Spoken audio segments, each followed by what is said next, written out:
Today, I'll be sharing with you one method that I use to find contracting opportunities on the Beta.Sam.gov.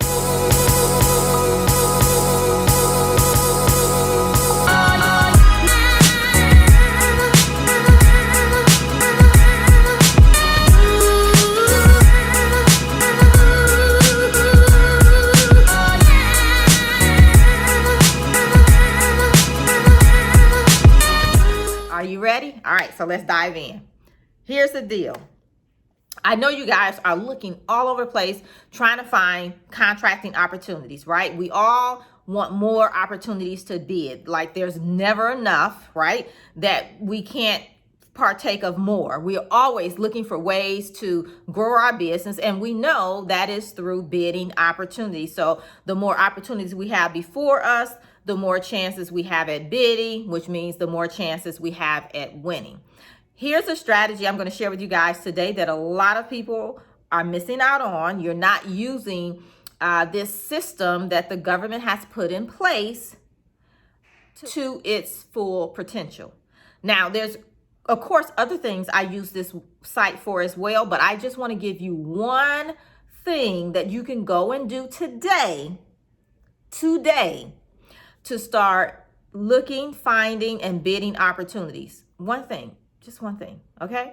So before I get into the one thing, comment below and let me know. Are you already registered on the Beta.Sam.gov website? Are you using the system? Yes or no? No or yes? Let me know down in the comments, okay? All right, so let's dive in.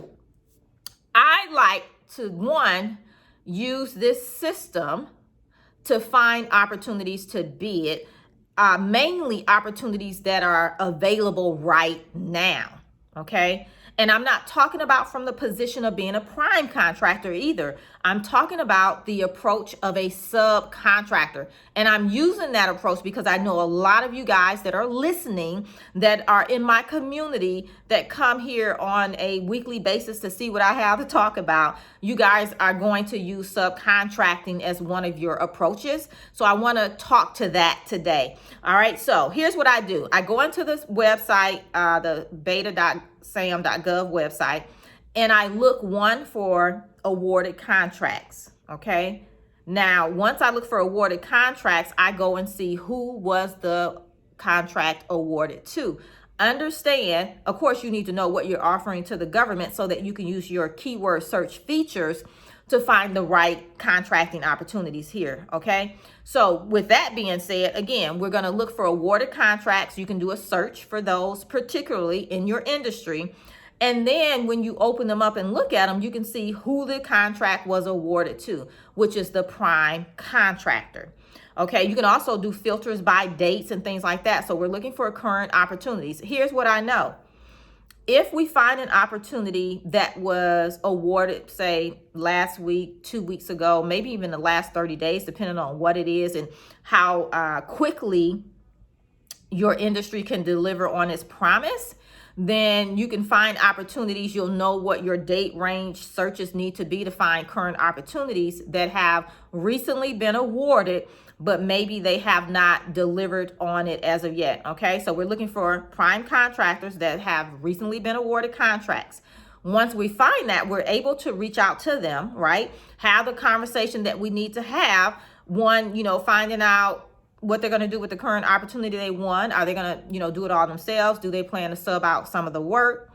If so, you're letting them know, hey, I'm interested in bidding on some of the work. Can I get on your list, or can you send me the bid? Just depending on where they're at in that process. But definitely you want to make them aware that you are interested and you would like to bid that work. Okay. The other thing also know is that on larger contracts, okay, prime contractors are required to sub out a portion of the work to small business owners, meaning you.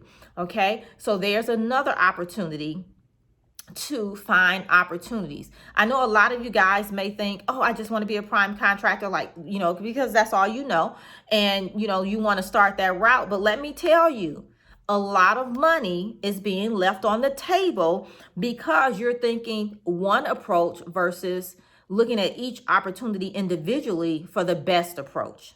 Okay, there's a difference. That's something I teach my people inside the Contractors Edge Bootcamp. We're looking at each individual opportunity separately and deciding our approach based on that current opportunity, the requirements and things like that. Now, once you have the prime contractor, you have their contact information, because you do know their contact information is there, right? So now you have the contact information, you know they were just awarded this contract. So of course you're asking about that. But what about the future opportunities? Because most prime contractors, we are visionaries. We think in the future, and we're looking at not only opportunities for today, but opportunities that are going to come out in the future.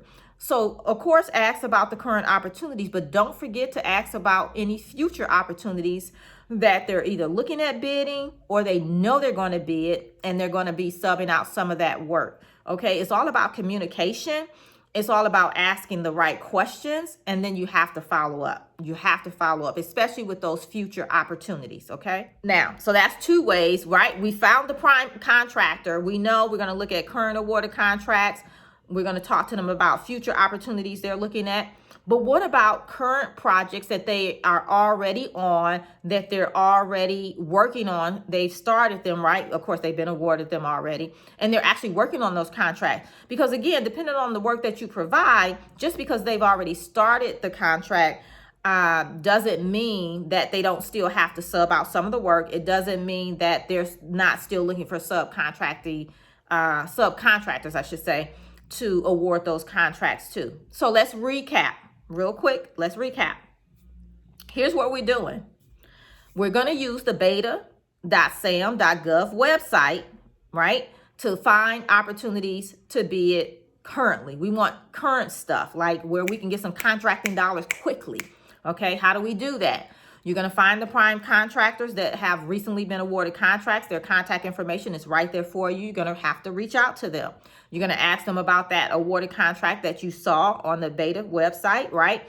You're also going to ask them about future opportunities that they're looking at that maybe you can be a part of. And then you're also going to ask them about current projects that they have going on, and if they're looking to sub out some of that work. Now, here's another little piece I want to share with you guys. So lean in with me. Can you lean in? Because let me share this with you. Okay, here's it. Within the contracts, you have to be able to see beyond the initial contract. Okay, in some contracts, a lot of them, to be honest, there are smaller contracts within the larger contract, if that makes sense. So, for example, let me get a sip of water. I've been talking all day. I did a 2-hour training in my boot camp. Okay. In example, let me give you an example. I had a student today on the boot camp. They're doing janitorial. And so we were talking about places they can look for contracting opportunities, right? So of course they're looking for janitorial contracts, cleaning contracts, that kind of thing. Cool. But what about construction contracts? You do know that construction mess things up. They get things dirty, and at the end it has to be cleaned up, right? So look at construction contracts and ask them about the portion that would be the janitorial piece. Because in construction contracts, they usually have to do cleanup at the end, and then they have a final clean process.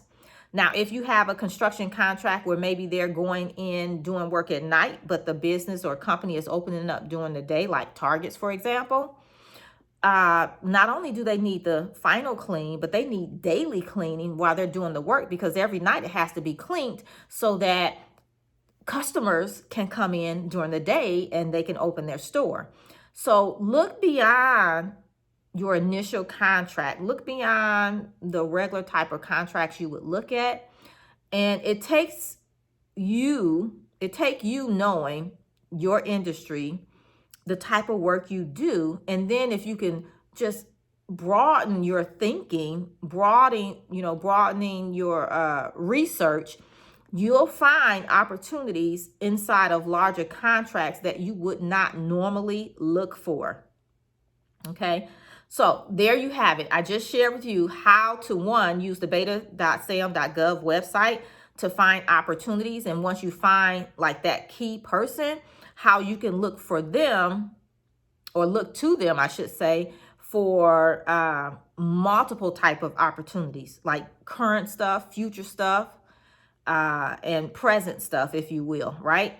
So I encourage you to do that today. Take action on that today. I hope every day that I'm sharing this that I can give you guys a nugget that you can go and take action on, and then come back and share, your results, what's working, what you're doing, how you're progressing. Okay, I would love to hear that down in the comments. So don't forget, comment below and let us know if you're already on the Beta.Sam.gov website, yes or no. And are you already using this strategy? Now, of course, if you're one of my students, I know you are because I teach this inside the bootcamp. All right. So there you have it. There you have it. One piece of a puzzle to finding contracting opportunities that you can start implementing today. Today. All it takes is you to execute, taking action, implementing. Whatever phrase worked for you that's going to get you moving, do that. Okay? All right. So remember, you're just one contract away. All right. I'll see you right back here real soon. Bye for now.